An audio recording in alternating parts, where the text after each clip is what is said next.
Hi folks, this is David Villar, and on this video we will see the intoxication in dogs by two common rodenticides, which are bromethalin and anticoagulant rodenticides. Bromethalin was introduced in the market in 1985 and is one of those for which there is really no antidote. And when the animal ingests a lethal dose, there isn't really much we can do to save that animal.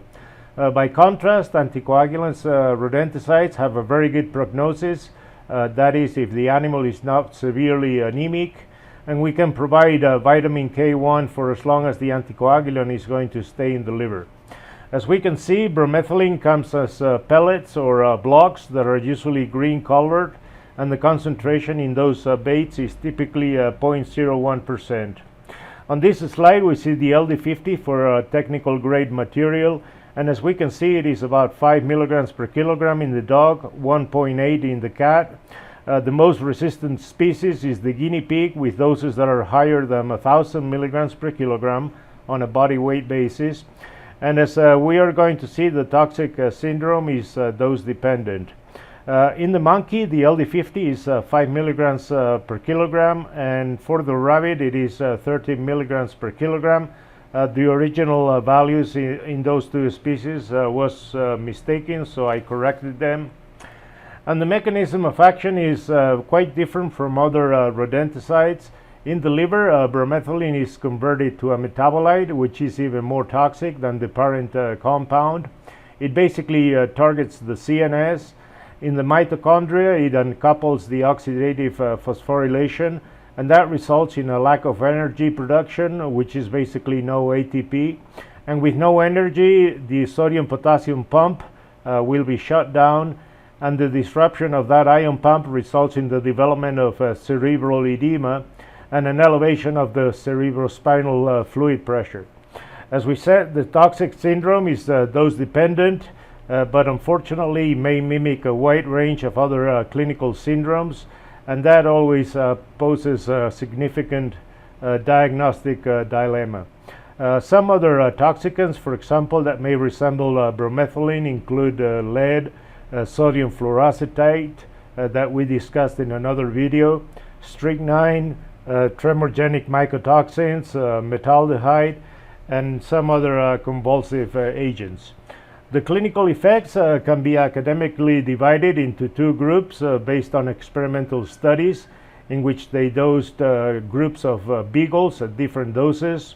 You can consult the study on the paper by Dr. Dorman. He did his PhD on bromethalin at the University of Illinois, and at the time these type of studies were tolerated. The first thing they found is that the LD50 in dogs with baits is lower than the LD50 with the technical grade material, and they suggested that bromethalin is more bioavailable in the bait material as opposed to a pure grade compound. At doses of 1.5 milligrams per kilogram, there were no clinical signs in any of the dogs, so that would be a non-lethal dose. In general, the signs at doses lower than the LD50 showed a slow onset of signs after 24 to 96 hours, and those signs were characterized by development of hind limb paresis, progressing to paralysis, and progressive CNS depression. Once those signs developed, the syndrome had a long duration of effect of up to 12 days after the exposure, and the animal either died or made a complete recovery. At doses that are higher than the LD50, the syndrome started within the first 24 hours, and they were characterized by severe generalized muscle tremors, hyperthermia of up to 42.2 degrees centigrade, extreme hyperexcitability, running fits similar to those that we saw with sodium fluoroacetate, and generalized seizures.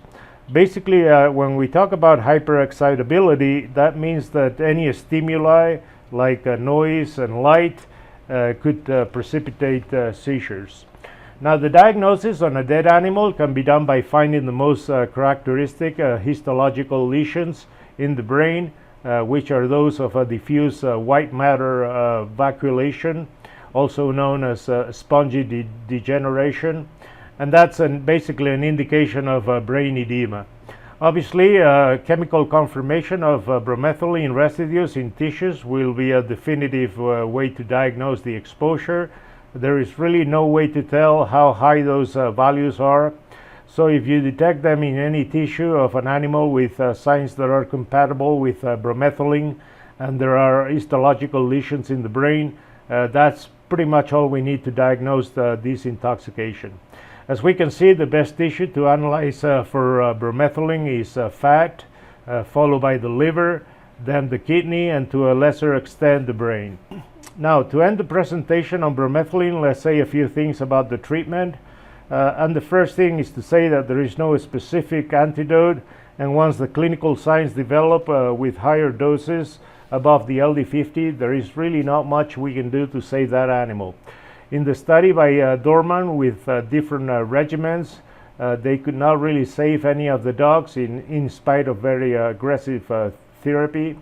And the only one that proved to be efficient is giving repeated doses of activated charcoal with an osmotic cathartic, which was sorbitol. And when they gave this treatment at 0, 12, 24, and 36 hours, basically they saved all those dogs.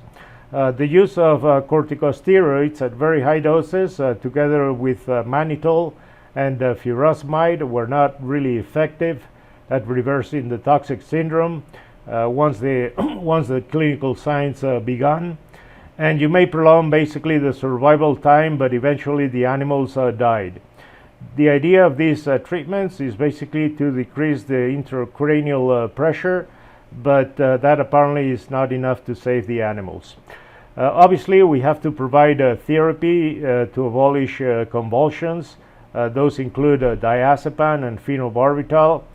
So really, in summary, apart from activated charcoal and a cathartic early after the consumption, and maybe a sublethal dose ingested, are the only options that we have for the animal to survive.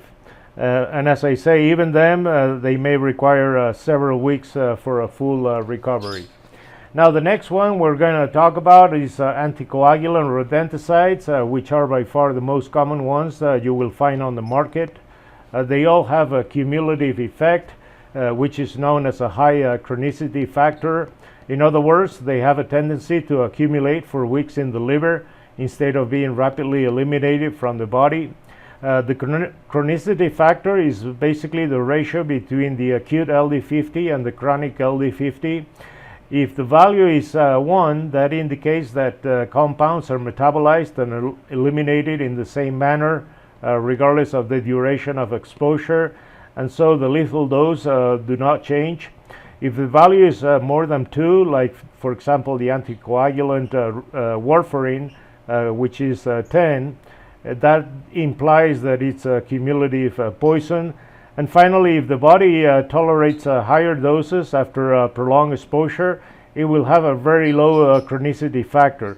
For example, this is the case with potassium cyanide, in which the acute LD50 is 10 milligrams per kilogram, but if those animals are pre-exposed, they can tolerate up to 250 milligrams per kilogram. There are many really anticoagulants different on the market, and the most toxic one and probably the most common one is brodifacoum, that we're going to use as an example for the group. On this table we have the acute LD50 values and the total amount of bait containing 0.005% of the active compound, which will be required to give a medium lethal dose in various species. As we can see, the dog is one of the most sensitive species, and depending on the study you look at, the LD50 ranges between 0.25 milligrams per kilogram and 1 milligram per kilogram. So for the purpose of being on the side of caution, when you calculate the dose ingested in a dog, you should probably compare it with the low LD50 of 0.25 milligrams per kilogram. If that LD50, if the ingestion that you come up with is 10 times lower, you are probably out of the toxic curve, so you don't really have to do anything for that animal. As you can see, cats are a lot more resistant to anticoagulant rodenticides in general. So apart from them being more finicky eaters, it would be quite rare to see cases even when exposed to concentrations that are normally present in baits. Now, how do those anticoagulant work? Basically, they block the epoxide reductase in liver cells that is implicated in recycling the vitamin K1 from the inactive form to the active one. That, as we can see here, is necessary for the production of 4 anticoagulant factors, particularly number 2, number 7, number 9, and number 10. You may recall that number 2 is prothrombin, and that actually has the longest half-life of any of the other factors. As we can see on this slide, these 4 factors participate either on the intrinsic pathway of coagulation, or the extrinsic one, or the common one that will ultimately convert fibrinogen into fibrin. Now, the one thing that we should always probably say to owners is that they will not see anything for days after an exposure, which may take from 3 days all the way up to 10 days or even more. This is because the body has its own reserves of vitamin K1, and also because the clotting factors will need to disappear after the vitamin K1 is gone. We all think that the animal should probably have external bleeding in the nose, maybe with the feces, in the urine, maybe some petechiae in the mucosas, but most of the time that's not the case. The signs are many times non-specific and will depend on where the hemorrhages are happening. For example, if it is in the joints, we may see lameness. In most cases, we may just find depression, weakness, and anemia.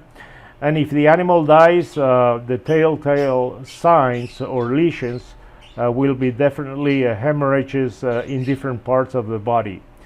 For example, the animal may die suddenly from massive bleeding in the thoracic cavity. So how about the treatment? If the animal has severe anemia, obviously we need to transfuse with whole blood. That's usually for severe cases. And there is a very good effective antidote, which is vitamin K1.